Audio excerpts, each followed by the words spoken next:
it's hot and you need something to read, I've got you. These are 10 book recommendations for the summer, some summer reading, and this is my opinion. I think it might be pretty left field for what the typical summer reading expectation can be, but I think these are ones you should try out. So the first one is Dark Matter by Michelle Paver. This is a ghost story, first of all, and it's also set in the 1920s in an Arctic expedition. Now, I know what you're thinking, but it's summer. I actually think the juxtaposition of reading a story set in cold weather is really, really nice when it's hot outside. There's like this big contrast of, you know, you're immersed in this world that's like white and glittering, a freezing tundra, whereas it's just like nice and sunny and warm outside. And I think that's really fun. This is the same reason why I love reading fantasy in the winters, because I'm like, wow, it's so dull outside, but this is so fantastical. So I really recommend that. It's a really easy read about this guy. I think his name is James. He forms part of an Arctic exploration, and they go on there in a really like isolated part just off Norway called Gruhuken. That's where they set up their camp, and you know, shit happens. It's a really good storytelling. It's really nice description. It's told in the form of like activity log entries or like daily journal entries, sometimes more than daily. But it's really nice and easy to read, really quick to go through, and beautiful descriptions, as well as a really good build-up of suspense throughout the novel till you get to, you know, the actual climax. And yeah, it's a really good haunting book, so I would recommend that. The next thing I would recommend you to read this summer is a classic. We just have more time in the summer, and I think this is a really good time to pick up a big chunky classic. You know, I'm reading Vanity Fair by Makepeace Thackeray and quite a bit through it, but I've also taken a bit of a pause, which is good. You can't do that all the time, but in the summer you have, you know, more freedom and liberty and seemingly more time too, because some of you may be off for the summer from university or school, so you have that huge stretch of time. Or, you know, a lot of us will tend to travel in the summer, so when you're on a plane or a train, you know, that's a good time to pick up a book. So I think it's a good time to pick up a classic. I also think just because the days are longer, especially in daylight savings time zones, it feels like you have more hours in a day, so it's easier to pick up a longer read. So I think you should read a classic this summer. The next recommendation actually is a classic, but this is a more typical, you know, summer recommendation, because a lot of people read romance books in the summers, and this is a book about a torrid love affair. I think those are the best ones to read, right? Those absolutely insane love stories, love affair stories. And this one is Lady Chatterley's Lover by D.H. Lawrence. This book got a lot of heat when it was published. You know, it got sued in court, but Penguin won the rights because of, they argued that it was culturally important publishing. It got a lot of, you know, press and public outrage because of its frank depiction of a sexual relationship affair between an upper class woman, Lady Chatterley, and her lover, who was of the lower classes. Not going to reveal too much there. You can find out much more online, but that's my recommendation. The next thing I'm going to recommend, kind of going off the romance angle, is Milk Fed by Melissa Broder. This is a really, really good story with a really strong narration, I think. I think a lot of people don't like it because it's marketed as a queer love story, or they think that it is. It's not. It's about the titular character, whose name I've forgotten, but I do remember when I read it this morning that it was, sorry, not this morning, earlier this year, that it was really a bright, vivid book. You know, it was so real and raw and powerful in its depiction of the main character and her identity and her struggles with it. For some context, and I guess a warning, she is extremely anorexic and she forms a deep emotional attachment with a frozen yogurt store worker called Miriam, who is from the Orthodox Jewish community, and the main character herself is also Jewish, but like kind of estranged Jewish. And Miriam really like, you know, wants to feed her basically, and it's pretty gay as well. So, but I think it's really, really powerful narration. I think any of Melissa Broder's books would be really good to read in the summer.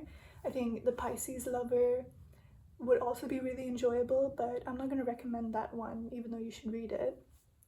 And even though I'm probably going to read it this summer, because the one that I have next on my list is really, really similar to that, and that's Mrs. Caliban by Rachel Ingalls, which is about a housewife in, I believe, the 50s in the US, and one day a lizard fish man escapes from a nearby laboratory and ends up in her house, and they embark on a love affair.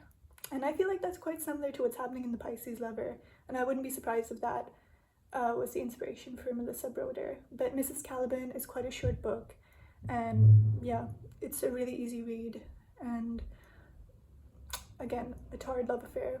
It's also really deep, like that ending, I was like, but yeah, I would really recommend that in the summer. It's a really greatly read. Next I think a Greek retelling would be really fun in the summer as well. You could also read a, you know, actual Greek classic. You know, you could lump that, you could stack that as your, you know, classic reading. So you could just read a Greek tale, but I think Greek retellings are really fun, light reads in the summer. It kind of feeds into that, like, you know, easy breezy, I'm on holiday, but this is like a really deep emotional story vibe. I think tensions and emotions run high in the summer. What can I say? But I think this would be really good. I'm gonna recommend Circe by Madeline Miller here, because I do think it's the best one that I've read. Yeah, I didn't really like Song of Achilles, but I liked Circe. And again, yeah, you had like as a female rage narrator, but I think it's a really nice story, and because it's set on an island, it does give you those summer feelings. You could also probably read Percy Jackson, because immediately what comes to mind is Calypso's Island. So yeah, that's what I think. Read a Greek tale or retelling. Next, I'm gonna recommend reading a memoir. I think it's a really good time to read a collection of letters or memoirs in the summer. It's nice to sit not just with your own, like someone else's thoughts, but your own, and have like a two-way reflection going on. See if you can find something within their words that applies to you, or how you would extrapolate on them, or just, you know, get a different sense of, you know, someone else's mind and their life. I think, you know, I'm not a huge nonfiction reader, but I really love memoirs. I was like obsessed with Anne Frank's diary when I was a child, and I mean like 7 years old. I'm not sure if that's appropriate reading for a 7-year-old with an overactive imagination, but I would read that cover to cover over and over again. And recently, actually no, not recently, a few years ago, I read Busy Being Free by Emma Forrest, who is a BBC radio presenter and I think a comedian, and that's the byline for that is a lifelong romantic is seduced by solitude. And she kind of goes over her, you know, relationships in the past, from like her divorce to her early teenage years. And she talks about how she's, you know, after this divorce attempting to go through a year of celibacy, and she talks about, you know, a lot of the houses and the environments where she grows up. It's really nice and descriptive. She loops in music and, you know, different songs that meant different things to her at different stages of her life, and, you know, in different relationships or places she lives. She talks a lot about, you know, her relationship with her young daughter from her divorce and how that's affecting them, and how she's really focusing on herself and her kid, and just, you know, loving solitude and how solitude can love you back. And I really enjoyed that. That was a really fun reading experience for me. I think that's a really well-crafted memoir, so that's what I'm going to recommend here. And then next I am going to recommend The Rules of Magic by Alice Hoffman, who is the writer of Practical Magic. Practical Magic is, I haven't read the book, but I really enjoy watching the movie in the summer. I say like I've watched it a lot. I've watched it maybe 3 times, but that's a lot for me. And that's just a nice movie to watch in the summer. So I picked up this book, which is about the 3 aunts in practical magic and following their childhood and growing up, and you know how they evolve. And it's set in New York over a summer in the 60s, and it talks a lot about the change going on then and how it personally impacts you know, the 2 aunts and their brother. And yeah, this is also a really fun light summer read because you've got some fantasy elements going in there because of, you know, they're witches who can do magic, but it's also just set in New York in the summer of 60 something. So that's a good recommendation I have for you. Another nice hot summer recommendation in terms of environment is The Rock Orchard by Paula. This is about a town in the south, I think nearby Mississippi, and it just has a couple of vignettes of different characters in the town and how their stories interconnect with each other. It's not a very long read, and it's just really fun and enjoyable, and there's descriptions of food in there are really like, yeah, makes me really hungry. And then I think, yeah, the last recommendation I have for you is Drop City by T.C. Boyle. T.C. Boyle is a prolific writer. He's published so many books. So I think any of his books would be really good because I really enjoy the way he writes. But Drop City is again set in the 60s when the whole free love movement is going on, and it's about this cultish type commune, and how they decide to move from California up into Alaska because, you know, the government and laws are like, okay, you can't just camp out on this land anymore, we're taking it back. So they're like, we're gonna live off the land up in Alaska, and it follows how that's not a very smooth process at all for a bunch of hippies with limited experience of farming and wilderness survival.